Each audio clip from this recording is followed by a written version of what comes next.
شينو هل سؤالنا ويكورت على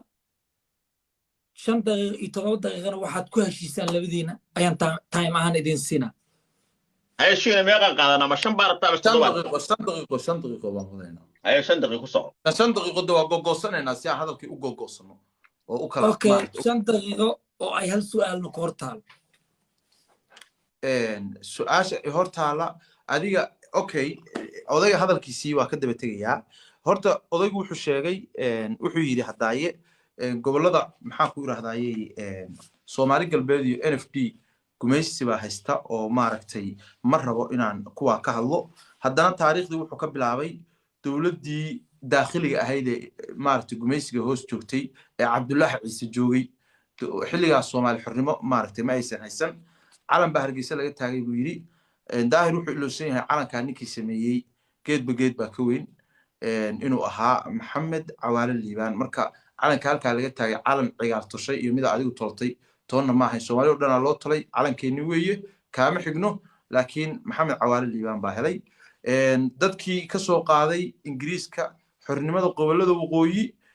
waxay ahaayeen 5 la diray bay ahaayeen oo beelaha halkaa degan ka wada kooban isaaq 2 qof ugu jiray harti 2 ugu jiray samaroonna 1 qof ugu jiray garaad cali baa kamid ahaa marka garaad cali uu leeyahay oo dhulbaanta ahaa aynu ahaanu 5 bilood dowlad oo uu maxamed ibraahim cigaal lahaa laaya garaad xornimadaana waxa keenay cid kale ma ahayne daarood baa ahayd sayid maxamed cabdulla xasan baa u diray isagaa ingiriis waddanka ka kiciyey isagaa diyaarada lagu duqeynayay isagaa taleexu fadhiyey maxamed xaaji ibraahim cigaal allaha u naxariisto beeshaa dhaxaa afka ku ballaarisay ingiriiskay la shaqaynaysay wax iska cade iska ahayd waxa weeye waxa sheegtay generaalkii ugu horreeyey oo daa'ud baa lahaa ha ilaawin maxamed abshir haabaan allaha u naxariisto taliyii ugu horreysay ciidanka booliiska daahir ha ilaawin waxa sheegtay maxaan ku idhahdayey maxamed siyaad bare allaha u naxariisto oo 21 sano waddanka haystay waddanka xukunka waa laga tuuray sax si oo inqilaabana waa ku qabsaday afrikaanka waa ka dhacdaa nin xukun military ku qabsaday in dad ku kacaan ciddii ku kacday adigu waa u shaqaynaysay waa ku cashuurayay kama xumayn niman daarooday ahaayeen waxaana jeclaan lahaa daarood dhexdii inaadan igala hadlin daarood baa saa is yeelay inaadan igala hadlin oo waxa kugu filan dee habar gidir iyo abgaal intay islaayeen haddaan maanta ka sheekayno wax laga hadli kara maaha waa kuwa hadda hirshabelle ku heshiin la waaye marka siyaad bare caydiid baa ku faantay caydiid hadduu marxuum weeye anagu dadka maaragtay geeriyooday ma aflagaadeeno waxna ma nidhaahno laakiin waxaan ku xasuusinayaa hadduu halyey ahaa isagoo isbaalo taagan in adeerkiisaa dilay wuxuu ahaa adaa intaa la taagan waxaa dilay cabdi qaybdiid baa dilay dadka qaar ismaacaatay dhahaan kolley habargedi kama tagsanayn filo soomaaliya laguma dila isbaalu taagnaa markii halkaas isbaarada anaa ka qaadanaya ahayd siyaad bare nin waddanka 21 sano joogay buu ahaa talinayay madax ahaa waa tegey xukunkaa laga tuuray waa caadi awalba xoog buu ku yimi sanduuq kuma iman xooggii baana lagu kaxayay majeerteen baana bilaabay oo SDF ku ahaa SNMna ma bilaabin USCna maxaa ku idhahdayey ma bilaabin marka waxaad tiri dowladdii waa riday haddaa nin caaqibada tahay waxa weeye xukunkaa ku heshiin lahaydeen ruwande ka dhacday huuti iyo tutsi baa ku diriray tutsi baa adkaaday wakaa bobol kagame sharaf buu leeyahay waddankii waa dhisay hadduu caydiid maalintii qaadan lahaa hawiye markay tashadeen inay waddanka maamulaan saasaa dantu igu jiri lahayd adna dantu kugu jirtay maantana waa ku faraxsanaan lahayn laakiin anna waa soo qaxay adna waa iga soo daba qaxday waa ku heshiin weyda cali garle caydiidna garle baa ka damaysiisay dowladnimadii siyaad bare wuxuu ka tegey waa arki doontaa waraysiga nin habar gidira oo wasiirkii maaliyadda ugu dambeeyey ahaa uu bixinayo siyaad bare kaali markuu marayo raadiya muqdisho markuu ag marayo raadiyo muqdisho wuxuu u rogay foosta shilaala si uu raadiyo usii shaqeeyo xabad kombiyuutara ma qaadan adigu waddankii markaa soo gashay oo jabhadda ah ku soo gashay maxaa waddankii ka samaysay kombiyuutaradii baa qaadatay gogolaha ku jirtaa meel walbay taallaa filadii adoo diiranaya oo ku heshiin la haddaa maalintii hoggaanka waddanka ku heshiin lahayd maanta anna dambe ii ahaan lahayd anna dambe ku ahaan lahayd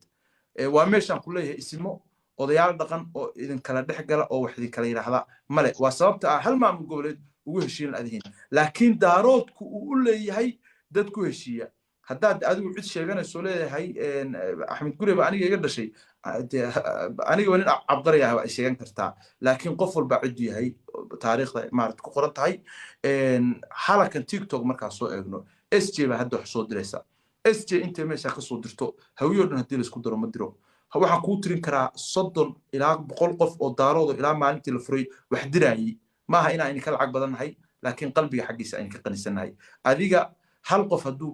soo galo oo laba game ciyaaro game saddexaad ma ciyaaro marka ama credit card soo qaato ama hagbad soo galo ama deen soo galo iyagu intaasaasi u wadaan xagee ka keenayaan ina isweydiisaa mudan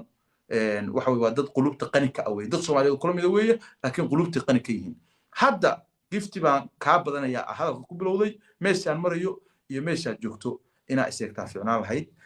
laba caasimadood baa sheegtay war Soomaali 18 gobol baa 10 aan diganahay 8 Soomaalida kala digan 10 ana digan yaa daahir ina taa ogaatid baa fiican Soomaali galbeed ogaaneen yaa la sheekhaan wax ku lahayn waa digan yihiin hawiyaha hal meelaha waa jooga gobol kasto Soomaali waa joogtaa waa ka baxay Shinow timekaadi waa dhamaaday waqtigaadi waa baxay 5 daqiiqo si sharaf leh u qaadatay adigoo si wanaagsan u hadlay marka waxaan rabaa in aan natiijadii saddexaad soo gudbiyo rocketkaana ugu dambeeya natiijadii ugu dambeysay oo wareegii saddexaad waxaa mar saddexaad adkaaday saan u jeedo Shiina Culay oo haysta 274 iyo Daayir Calaso oo haysta 192 Shiinow intaanan dooda wareegii saddexaad u sii gudbin Daayir su'aal uu kaaga tagay adigana waxaan jeclaan lahaa si Daayir uu meega u qabsado hal su'aal talo iyo tusaale waxaad haysid inaad ugu tagtid si uu mikrofoonka u qabsado su'aashu iga tagay igu celi dadkayga waxaan ka codsanayaa maqaaxida kiradayda in la iga bixiyo odayga qurux ku dhigla waa isoo eegaya odayga hal eego su'aashu weydiiyay hadda adeed tahay su'aalaha ina xasuusto igu celi ma dhib male taa waaba ka gudubnay maxaad su'aal ugu tagaysaa Daayir si uu meega u qabsado mise waa fasaxaysaa ma ha hadlo maxaa su'aal weydiinaya ha hadlo okay Daayir maqal ma jira waa jira maqal waxa weeye horta natiijada kooliska waxaa lagu kala bixi doonaa marka ciyaarta dhamaato doodeen ay dhamaatay soo gabagabaysay waxa la eegi doonaa yaa sareeya sababtoo ah waxa la yiri daaro daadaansi ma daayo haweenadan jibis ma daayo marka waa ognahay baalo xooftada hore markasta way ku horeeyaan ayaga laakiin waxa ay ku dhamaataa guul darro baalo xooftadooda Shiina su'aal baan weydiiyay markii ugu dambeysay inuu ka jawaabana waa kari waayay waxaan weydiiyay war waxaad ii sheegtaa walaalkay Shiinow daaradka aad sheegaysay oo hadlayso magaalo ay 1 milyan qof ku nooshahay may jirtaa oo daarad leeyihiin tusaale waxa u soo qaatay aniga Muqdisho degaa hawiyaan ahay 4 milyan ku nool waa caasimadda iyo kaliya tusaale yar waa soo qaatay hadday jirto daarad heesta magaalo noocaas waa ii sheegi kartaa hadday jirto population magaalo ah ay leeyihiin oo jaalaj garan karto ii sheegi kartaa isaaq waa la yaqaanaa magaalada Hargeysa waxa qalqa ku nool hawina waa la yaqaanaa adigu magaalada allada ii sheegto waa rabaa daahiro waa ana iskale aad waa ka jawaab doontaa daqiiqadaha uu jawaab doontaa daqiiqadihii kama soo hadli kartid 5 daqiiqo soo doontaa dambe hadaa taada hore ilowday taala adigu soo jawaabi doontaa waxa kale meesha yaala waxa weeye oo aynu ka hadlaynaa waxaan kala hadlayaa taariikh fog oo ku saabsan gobonnimo iyo calan tan maxaa farax ijaas soo hadal qaata Allah u naxariistay haliyay buu ahaa waxaad og tahay ninkii 32 dawladood oo ku soo duushay oo Mareykanka hogaaminayay ka adkaada weyn